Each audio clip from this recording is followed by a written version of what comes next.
106 KMEL. What's going down? It's your boy G BiZ. We here live in the KMEL studios. I'm with the lovely Miss Samaria. What's up? so for those of you that don't know, right, she is an up-and-coming artist straight out of Oakland. Tell them more about your movement. Man, my name is Samaria. I'm 19 years old. I'm from Oakland, California. And a few months ago, I dropped my debut mixtape called The Story of Right Now. Yeah, we released it on SoundCloud a few months ago. It's been doing great. The tape was actually about a crazy relationship that I was in, a few crazy relationships that I was in, and it was like, it wasn't even meant to be about that. It just accidentally happened that way, and it was cool that a lot of people were able to relate to it and stuff. So yeah, I think a lot of the songs on there are very relatable, you know, from even just the title work that you have, like Antisocial, you know what I mean, which is definitely one of my favorite ones on there. Right Now, which is actually the single track on there, right? It is, right. So what made you write that track? What, like, you know, gave inspiration to that? Right Now actually was a mixture between a relationship that I was in a few years ago and a movie that I saw, actually. Okay. Yeah. Okay. It's called A Bronx Tale. I don't know if you've ever seen it. About the Italian I'm boy. old school, okay? I know A Bronx Tale. If you've ever seen it.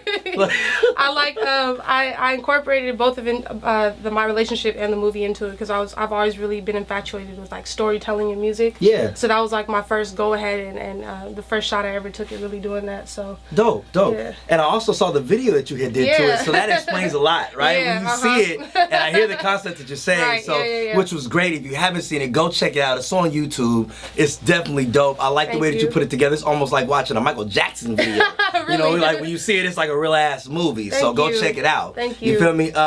Definitely gotta say one of my favorite tracks on the mixtape is Deadline. Deadline. So like, tell me the story behind that. Like, how did y'all even come up with that? Man, well, lyrically, that is about a relationship that I was in with a guy that I accidentally friend zoned. Okay. Yeah, I think we've all been there. Accidentally friend zoned? I accidentally friend zoned him. He had one of them Russell Wilson Hawaiian shirts, and you was like, Bress.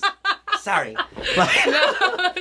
No, actually, he was a really good guy, and we're on good terms now, but that was kind of like my apology to him. You know, we look back at the song and we laugh at it now. He's just kind of like, you act like I don't know that song's about me. I'm like, it is. You outed yourself. Okay. For sure. Right on. That's what's up, though. I think it's very well written.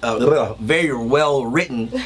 So did you do a lot all the writing on it yourself? I did, yeah. That's what's up. That's dope, man. That's real talent right there, man. Thank you. Definitely. So tell me more about the production. I noticed that a lot of the tracks on your mixtape were produced by DTB. Yes. So like, tell me more about them and the production team that they work with, and you know, give us some insight. Yeah, DTB David, he's a great dude, man. He's extremely talented.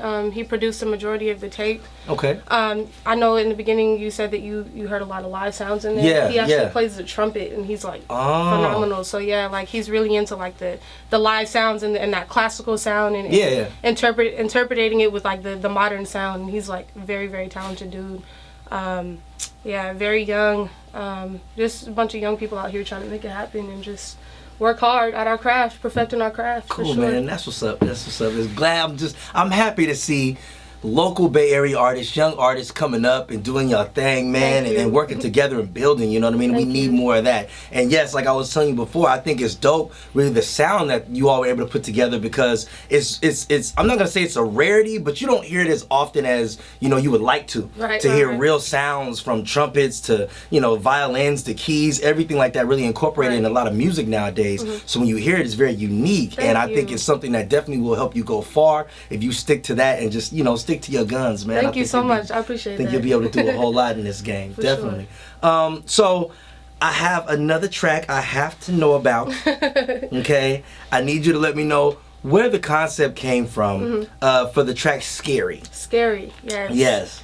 My good friend Mill Ticket actually produced that one, and I remember I was in the studio and he played it for me, and I was just like, whoa, this is like at the time I was trying to really steer away from like the slow songs, and when he played it for me though, it was like, it really touched my heart, and I was just like, we got to do something with this.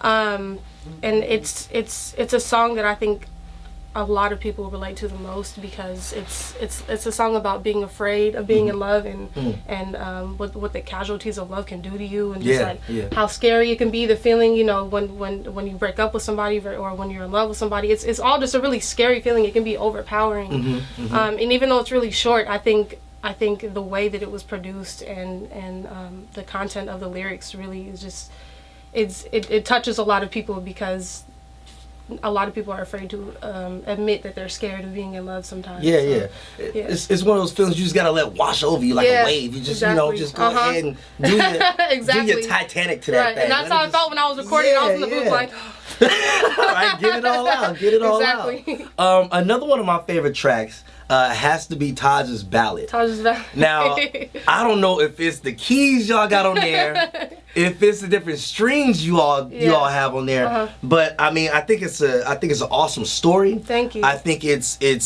very it has the possibility to be a timeless track. Thank you so much. And that's definitely something that I don't say often. Thank you. You know what I mean? I'm a very hard critic of music, and I mean that to all the people out there that's looking like, oh, G BiZ is all good. No, like, she's dope. Okay, if you knocking out dope tracks like this, then we can come up here and we can sit down, we can have real conversations about, you know, your artistic, you know, just abilities. I think it's a great track. Tell me more about, I know you say you try to steer away from slow songs, so what made you want to put a ballad on your record? Actually, that's the first time I've ever done anything like that.